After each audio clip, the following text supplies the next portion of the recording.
Hello viewers, आप देख रहे हैं मेरा YouTube channel professor Salim academy.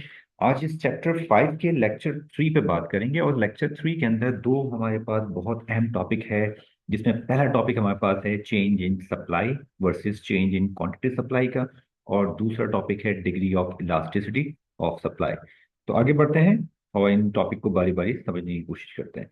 पहले देख लेते हैं एग्जाम्स के लिहाज से अब तक हमने इस चैप्टर में कितने टॉपिक को कवर कर लिए हैं। हमने स्टॉक और सप्लाई को पढ़ लिया है, हमने इसकी डिफरेंस को पढ़ लिया है। इसके साथ साथ हमने लॉ ऑफ सप्लाई को पढ़ लिया है और इसकी डायग्राम और टेबल को अच्छी तरह हमने समझ लिया है। आज जिस टॉपिक पर हम बात कर रहे हैं वो है change in supply versus change in quantity supply. Second जो टॉपिक से बात करेंगे वो होगा degree of elasticity of supply. इस तरह से ये कॉम्प्रिहेंसिव एक चैप्टर आपका मुकम्मल हो जाएगा। आगे बढ़ते हैं और टॉपिक को स्टार्ट करते हैं। सबसे पहले समझने की कोशिश करते हैं कि चेंज इन क्वांटिटी सप्लाई और चेंज इन सप्लाई में क्या फर्क है।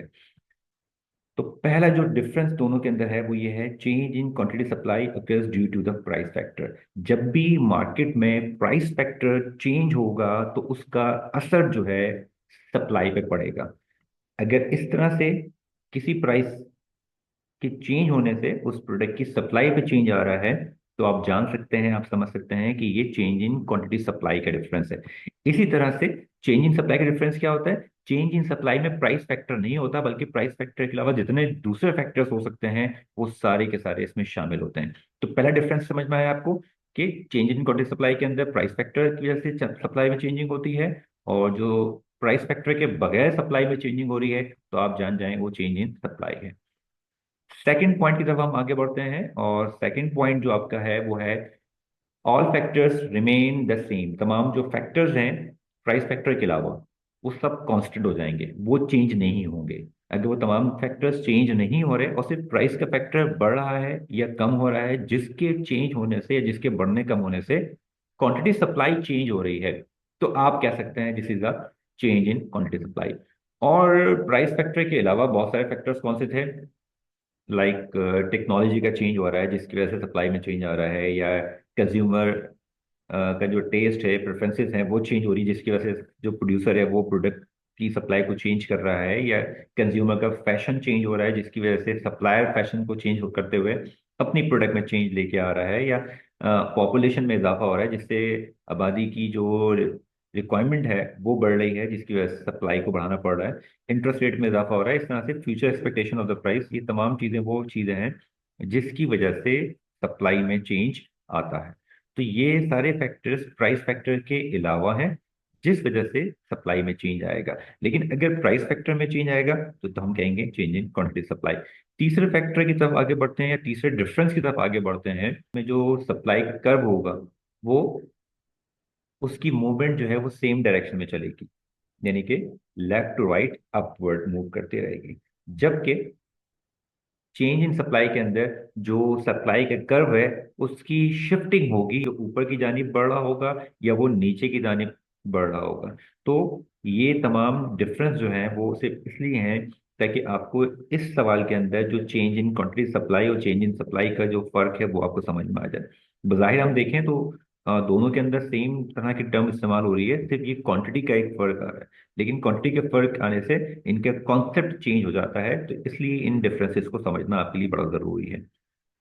तीसरे डिफरेंस के बाद हम बढ़ते हैं आगे चौथे डिफरेंस की तरफ।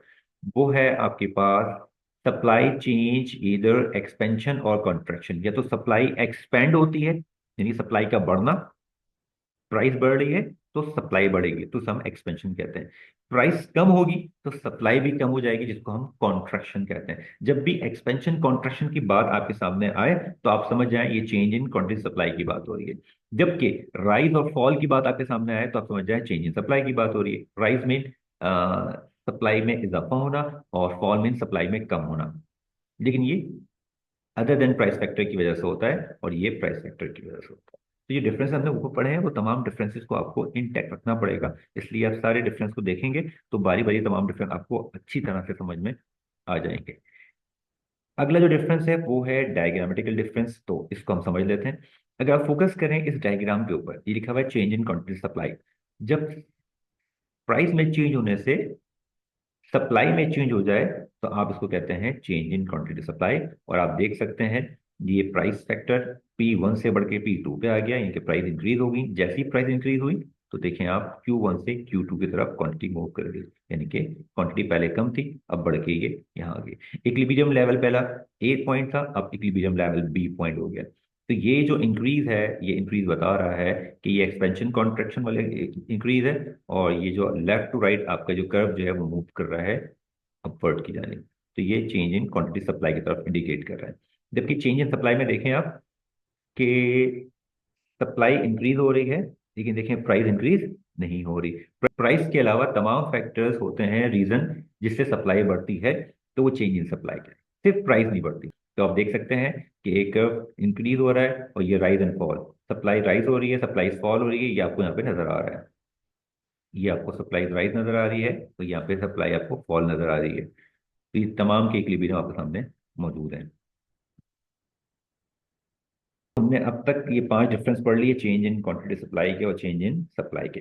अब हम आगे बढ़ते हैं और अपना जो दूसरा टॉपिक था हमारा उसको जानते हैं, अंडरस्टैंडिंग करते हैं degree of elasticity of supply के बारे में। अच्छा, degree of elasticity of supply के बारे में जानने के लिए इससे पहले अगर आप degree of elasticity of demand आप पढ़ चुके हैं, तो वो जो कॉन्सेप्ट है इस कॉन्सेप्ट से बिल्कुल अपोजिट है। इस कॉन्सेप्ट में क्या बात होगी, हम बात करेंगे इसमें कि डिग्री ऑफ इलास्टिसिटी का क्या इम्पैक्ट पड़ता है बिजनेस के ऊपर, यानी कि प्रोड्यूसर के ऊपर, और इसके साथ साथ कंज्यूमर पे इसका क्या इफेक्ट होता है। तो आगे बढ़ते हैं और जान लेते हैं इन तमाम डिग्रीज के बारे में। The elasticity of supply is classified into several categories is depending on the magnitude of its value। तो ये 5 डिग्रीज हैं इलास्टिसिटी ऑफ सप्लाईज की। Number 1 unit elastic, number 2 highly elastic, number 3 highly in elastic, number 4 perfectly in elastic, और number 5 है perfectly elastic supply. बारी बारी हम इन तमाम सप्लाईज को डिग्रीज को जानने की कोशिश करते हैं। सबसे पहले आती है आपके पास यूनिट इलास्टिक सप्लाई, जिसको आप यूनिटरी इलास्टिक भी कहते हैं। PES, price elasticity of supply. आपने जब पिछले चैप्टर पढ़ा था डिमांड का, तो उसमें पीईडी लिखा था, जो कि प्राइस इलास्टिसिटी ऑफ डिमांड को रिप्रेजेंट कर रहा था। यूनिटरी इलास्टिक सप्लाई के अंदर जो सप्लाई का रिस्पॉन्स होगा इन टर्म ऑफ प्राइस वो इक्वल होगा। यानी कि हम कह सकते हैं कि जितनी प्राइसेस इंक्रीज होंगी इतनी ही सप्लाई में प्रोड्यूसर इजाफा कर देगा। मैं रिपीट कर दूं, ये बात हमने पहले भी समझी थी लॉ ऑफ सप्लाई के अंदर, कि जब प्राइस इंक्रीज होगी तो फिर सप्लाई भी इंक्रीज होगी, क्योंकि ये जो रिलेशनशिप है प्राइस और सप्लाई का, ये डायरेक्ट होता है, यानी पॉजिटिव होता है। एक वेरिएबल बढ़ने से दूसरा वेरिएबल बढ़ता है। जितने प्रोपोर्शन से इजाफा हो रहा है कीमतों में, उसी प्रोपोर्शन से या उसी परसेंटेज के साथ इजाफा होगा सप्लाई के अंदर। तो इसको हम कहते हैं यूनिटरी इलास्टिक सप्लाई, जिसको हम इक्वल रिस्पॉन्सिवनेस भी कहते हैं। Therefore we called the PES equal to 1, equal to unity. Calculation देखें इसकी, तो कहा जा रहा है the price of the product rises. किसी प्रोडक्ट की प्राइस जो है बढ़ के 90 रुपीज से 100 रुपीज हो जाती है, यानी कि 10% इसमें इजाफा हो रहा है कीमतों के अंदर। तो जो प्रोड्यूसर है, मैन्युफैक्चरर है, वो अपनी सप्लाई में भी 10% का इजाफा कर देगा। तो इसकी कैलकुलेशन कैसे होगी, इसका फॉर्मूला है percentage elasticity of supply equal to percentage change in quantity supply divide by percentage change in price. तो जो सप्लाई में चेंज आ रहा है उसका परसेंटेज आप यहाँ मेंशन कर देंगे, और जो प्राइस में चेंज आ रहा है उसका परसेंटेज आप यहाँ मेंशन कर देंगे। दोनों को आप जब डिवाइड करेंगे तो प्राइस इलास्टिसिटी ऑफ सप्लाई का जो वैल्यू है वो आ जाएगी। आप देख सकते हैं कि हमने ये कैलकुलेशन के बाद एक कंक्लूजन लिखा है, आफ्टर कैलकुलेशन पीईएस फाउंड 1। जब पीईएस 1 वैल्यू आ जाएगी तो इसको आप इस तरह से इंटरप्रेट कर सकते हैं कि इक्वल टू यूनिटी, यानी कि जो इलास्टिसिटी है वो यूनिट इलास्टिक है। जितना चेंज प्राइस में आ रहा है सेम चेंज सप्लाई में आएगा। हम आगे बढ़ते हैं और दूसरी जो डिग्री है हाईली इलास्टिक सप्लाई, उसको जानने की कोशिश करते हैं। अगर आप इस डायग्राम को देखें तो इसमें आप देखें कि A to C प्राइसेस जो हैं वो इंक्रीज हो रही हैं A से C की तरफ, और जो सप्लाई है वो B से D की तरफ इंक्रीज हो रही है। लेकिन सप्लाई में जो इजाफा है वो आपको ज्यादा दिख रहा है, और जबकि जो प्राइसेस में चेंजिंग है वो कम है। तो इस तरह की किसी प्रोडक्ट की जो इलास्टिसिटी हो, जिसमें प्राइसेस मामूली से चेंज हो लेकिन डिमांड में ज्यादा चेंज आ रहा है, तो इसे हम कहते हैं हाईली इलास्टिक सप्लाई, जो कि पीईएस ग्रेटर टू 1 होती है, जिसको हम ग्रेटर देन यूनिटी भी कहते हैं। और इसका रिस्पॉन्सिवनेस, इसका रिस्पॉन्स बहुत हाई होता है, क्योंकि इसके अंदर मामूली चेंजिंग से सप्लाई में ज्यादा चेंजिंग आती है। अगर हम इसकी कैलकुलेशन की बात करें तो हम कह सकते हैं कि किसी कॉन्सर्ट के अंदर जो टिकट की प्राइजेस हैं वो अगर 100 रुपीज़ थी और वो कम होकर 90 रुपीज़ हो रही है, यानी कि 10% अगर उसमें कमी हो रही है कीमतों के अंदर, तो प्रोड्यूसर क्या करेगा, अपनी जो टिकट की सेल है उसको 20% कम कर देगा, क्योंकि आपने ये लॉ पढ़ा हुआ है कि अगर price increase supply increase, price decrease supply decrease. इसकी कैलकुलेशन देखते हैं तो इसका फॉर्मूला सेम वही है जो हमने पिछली वाली डिग्री में पढ़ा था। ये सप्लाई का चेंज हमने ऊपर रखा और प्राइस का चेंज हमने नीचे रखा, दोनों को डिवाइड किया, तो प्राइस इलास्टिसिटी ऑफ सप्लाई 2 आ गई।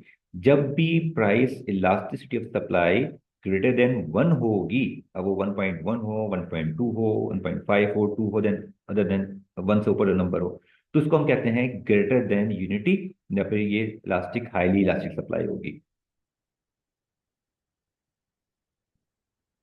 तीसरी टाइप की इलास्टिसिटी पढ़ते हैं जो कि हाईली इन इलास्टिक सप्लाई है, जिसकी जो पीईएस है वो लेस देन 1 होगी।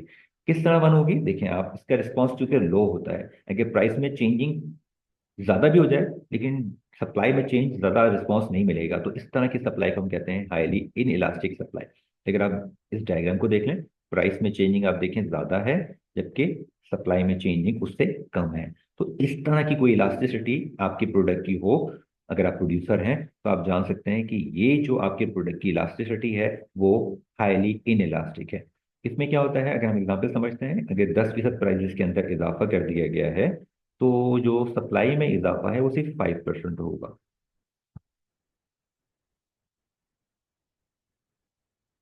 इसकी कैलकुलेशन देख लेते हैं पहले एग्जाम्पल से, फिर इसका कैलकुलेट करते हैं। इसमें लिखा हुआ है कि इलेक्ट्रिसिटी यूनिट की अगर जो प्राइजेस हैं पहले 50 रुपए थी और बढ़ के 55 रुपए हो गई हैं, इन 10% इजाफा हो गया है इलेक्ट्रिसिटी के यूनिट के अंदर या प्राइस के अंदर, तो प्रोड्यूसर क्या करेगा, अपनी प्रोडक्शन को बढ़ा देगा, क्योंकि उसको पता है कि मेरी प्रोडक्ट की प्राइस बढ़ गई है, अब मैं ज्यादा प्रोड्यूस करूंगा तो ज्यादा सेल रेवेन्यू हासिल कर सकूंगा, तो वो भी 5% इजाफा करेगा। अगर सब प्राइस में चेंज ज्यादा है, सप्लाई में चेंज कम है, तो इस तरह की जो इलास्टिसिटी है वो पी इज लेस देन 1 होती है। सेम फॉर्मूला जो हमने पहले पढ़ा था, जो प्राइस में चेंज है वो 10% है और जो सप्लाई में चेंज है वो 5% है, दोनों को डिवाइड करेंगे तो आंसर आएगा 0.5। अगर पीईएस 1 से कम होगी तो वो हाईली इन इलास्टिक सप्लाई कहलाएगी। एक और डिग्री पढ़ लेते हैं, चौथी डिग्री क्या आती है, परफेक्टली इनइलास्टिक सप्लाई। PS0, यानी कि कोई रिस्पॉन्स नहीं होगा, अगर आप सब प्राइस को यहाँ देखें चेंज हो रहा है, आप प्राइस को चेंज कर लें, बढ़े प्राइस को बढ़ा लें या प्राइस को कम कर लें, तो सप्लाई में चेंज नहीं होता। आमतौर पर इस तरह से जो प्रोडक्ट होती है वो बेसिकली मेडिसिन मेडिकेटेड प्रोडक्ट होती हैं, किसी की जान बचाने वाली अद्वियात जैसे हम कह सकते हैं, कि अगर किसी प्रोडक्ट की मेडिसिन की प्राइस बढ़ भी जाती है लेकिन पेशेंट के लिए वो बहुत ज़रूरी है, तो वो आपको परचेज करनी पड़ेगी, तो प्रोड्यूसर उसको उतना ही सप्लाई करे जितनी उसकी नीड होगी, भले उसकी प्राइस कम भी हो जाए या प्राइस बढ़ जाए। तो इसलिए तरह से हम कह सकते हैं PS0, इनको रिस्पॉन्स नहीं मिलता प्राइस के चेंज होने से प्रोडक्ट पे चेंज पे।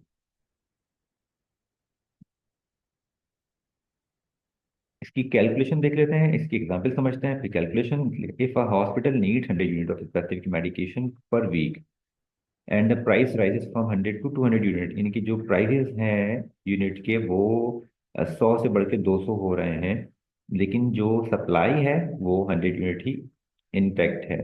तो इस तरह की पीएस को किस तरह कैलकुलेट करते हैं, फॉर्मूला हम सेम रखेंगे। कोई चेंज नहीं आ रहा, अगर आप गौर करें तो डिमांड में कोई चेंज नहीं है, जबकि प्राइस में कोई भी चेंज होगा, 1%, 2%, 10%, 20%, वो चेंज यहाँ जाएगा। इसको फिर इस तरह कैलकुलेट करेंगे तो आंसर इसका जीरो आएगा। तो जब भी पीएस की वैल्यू जीरो आ रही हो कैलकुलेशन में, आप कह सकते हैं कि ये परफेक्टली इन इलास्टिक सप्लाई है। यहाँ देख सकते हैं कि आपके अंदर सप्लाई में कोई चेंज नहीं आ रहा। पांचवी और आखिरी जो इलास्टिसिटी हमारे पास है सप्लाई की, वो है परफेक्टली इलास्टिक सप्लाई। ये एक्सट्रीम सेंसिटिव होती है। If price do not change it bring change in supply, अगर प्राइस में चेंज ना भी करे किया जाए लेकिन सप्लाई में चेंज हो जाए, तो इस तरह की जो इलास्टिसिटी है वो परफेक्टली इलास्टिक सप्लाई कहलाती है। आप ये ग्राफ में देख सकते हैं, ये प्राइस में कोई चेंजिंग नहीं, प्राइस फिक्स्ड है यहाँ पे, लेकिन आप देखें कि बी से डी में इनकी सप्लाई बी से डी की तरफ मूव कर गई, बढ़ गई। तो इस तरह की जो इलास्टिसिटी होती है वो परफेक्टली इलास्टिक सप्लाई कहलाती है, जिसको हम पी एस इन्फिनिटी भी कहते हैं। तो व्यूअर्स ये एक कॉम्प्रिहेंसिव ग्राफ है, इनके तमाम जो इलास्टिसिटी है सप्लाई की उसके तमाम ग्राफ देखें, बारी बारी यहाँ दे दिया। तो ये पांचों ग्राफ एक कॉम्प्रिहेंसिव पिक्चर शो कर रहे हैं जो हमने इंडिविजुअल अपने टॉपिक में समझा है। तो व्यूअर्स ये थे आज की वीडियो, और आज दो टॉपिक हमने कवर किया, उम्मीद आपको पसंद आया होगा। मेरी वीडियो को आप लाइक करें, सब्सक्राइब करें और दोस्तों के साथ शेयर करें। और आपका बहुत शुक्रिया मेरी वीडियो देखने का।